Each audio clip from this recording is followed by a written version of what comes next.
Welcome back to the deep dive. Today, we're diving into, well, the political phenomenon, I guess you could call it. Hmm. That is Donald Trump. Right. Why, what fueled his rise? Why is his appeal so enduring among his base?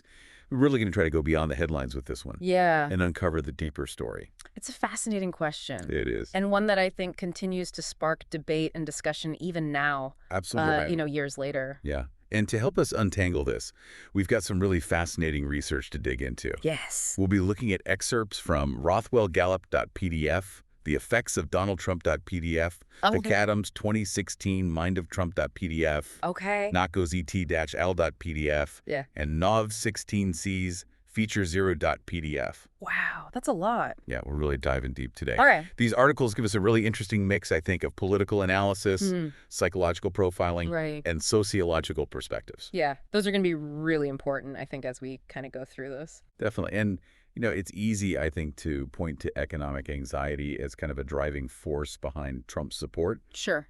And while that's definitely part of it, our sources suggest it's not the whole picture. Right. His appeal really did go beyond just, those who were struggling financially. Yeah, you've hit on a really crucial point, I think. Okay. It's tempting to simplify and just say, well, people were struggling, so they voted for change. Right. But I think especially as we dig into these sources, we see it's much more nuanced than that. Okay. And the research in Nov16c's feature Zero.pdf highlights this idea of relative deprivation. Okay, let's unpack that a little bit. Okay. Relative deprivation. Yeah. What's that all about? So it's this idea that it's not just about how well off you are objectively Yeah. in like a bubble, Right. but how you see yourself compared to others. Okay. So think of it this way. You might be doing okay financially, Yeah. but if you're constantly bombarded with these images of people who seem to be living these much larger, more glamorous lives, Yeah. you start to feel comparatively worse off. That makes a lot of sense. Yeah. It's that whole keeping up with the Joneses mentality. Right? Yes. But on like a societal scale. Exactly. And this is where that deep story, I think, presented in Nov16c's feature Zero.pdf really comes in. Okay. It paints this picture of a segment of America predominantly white, Christian, and mostly male, feeling like their grip on the American dream is slipping away. Like they're being left behind. Exactly. And they're seeing others who they might perceive as different from themselves, seemingly achieving that success more easily. Yeah. Maybe even cutting in line. Precisely. And it's this feeling of being overlooked, bypassed, of the system being rigged against them, Right. that breeds resentment. And according to Nov16's feature.pdf, this resentment is often directed at groups perceived as being favored by the government, minorities, immigrants. You see, it's not just about the economics. It's about status, values, a sense of belonging. It's about who they believe deserves to succeed in America and who they feel is taking that away from them. So we've got this deep-seated resentment, right? This feeling of being left behind. Yeah. But how does Trump specifically tap into that? Right. What makes him such an effective figure in this narrative? Well, that's where his personality comes in. Okay. And I think it's a huge factor. The article McAdams 2016 MindOfTrump.pdf really dives deep into this, Yeah. painting a picture of a man who is highly extroverted, Right. incredibly low in agreeableness, Okay. and possesses a pretty marked sense of narcissism. And it's interesting because on the surface, those might not seem like the most appealing traits. You know what I mean? Right. But somehow in Trump's case, they work. Yeah, and I think McAdams 2016 MindOfTrump.pdf argues that this is precisely what made him so appealing to his base. Okay. You see this segment of America, right? The ones feeling forgotten and unheard. They're looking for someone who reflects their anger, their frustration. Someone who isn't afraid to break the rules to challenge the status quo. Right. And that's where Trump's personality aligns perfectly.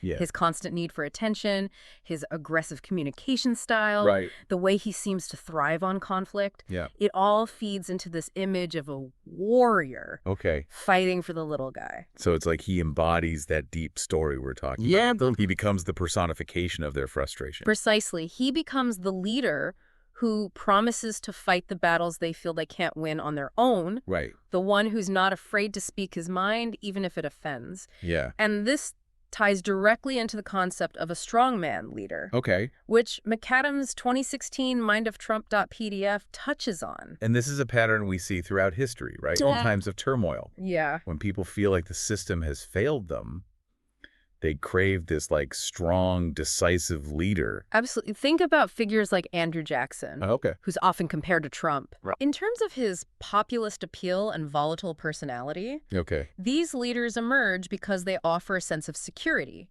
Mhm. a promise to restore order and bring back a sense of control. And in Trump's case, this strongman persona is further amplified by what McAdams' 2016 MindOfTrump.pdf calls his deal-making schema. Right. Hmm. For him, everything is a transaction. Everything's a deal. A battle to be won, there's always a winner and a loser. Right. And this resonates with people who feel like they've been on the losing end of deals for far too long. They see him as this ultimate negotiator, Exactly. someone who will fight tooth and nail to secure those wins they feel they've been denied. Exactly. He becomes this symbol of strength, Right. a beacon of hope in their fight against the forces they believe are holding them back. Okay. But as Nakos DTLL.pdf points out, there's a dark side to this narrative as well. Yeah, that's a really important point to consider. Mm-hmm. You know, while this idea of a strongman leader can be appealing, Right. especially in times of perceived crisis, Sure. it often comes with a darker side. Yeah. And Nakos Days EEAL.pdf really dives Yeah. into that, Okay. particularly when it comes to Trump's rhetoric Yeah. and the role of hate speech. Absolutely. Nakos EEA.pdf does not shy away from highlighting the more troubling aspects, I think, Right. of Trump's appeal. Yeah.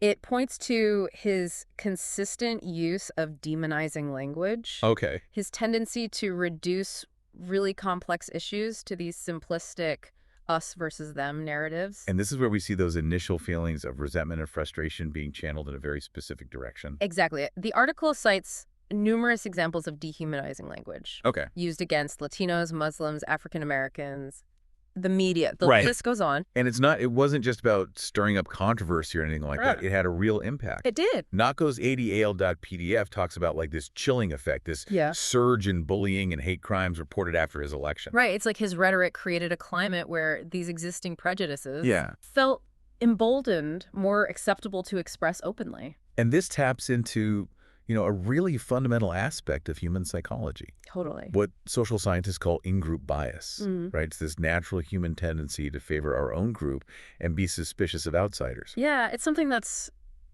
kind of hardwired into us to some extent. Yeah, to some extent, for sure. So Trump was tapping into those primal fears, Yeah. those ingrained biases, and using them to solidify his base. Precisely by painting certain groups as the other, as threats to their way of life. Right. He created this sense of urgency, Mhm. this need for a strong leader to protect them. And this is where the strongman narrative becomes particularly dangerous. Yes, because it legitimizes those fears and prejudices. But it makes it okay to act on them. Exactly. And that takes us, I think, to the question of legacy. Okay. Trump is no longer in office. Right. But as the effects of DonaldTrump.pdf argues, his presidency continues to cast a long shadow on American society. Yeah, it feels like his time in office really accelerated some troubling trends that were already present. Yeah. Increased polarization, Yeah. the erosion of democratic norms, not to mention the damage to America's global image.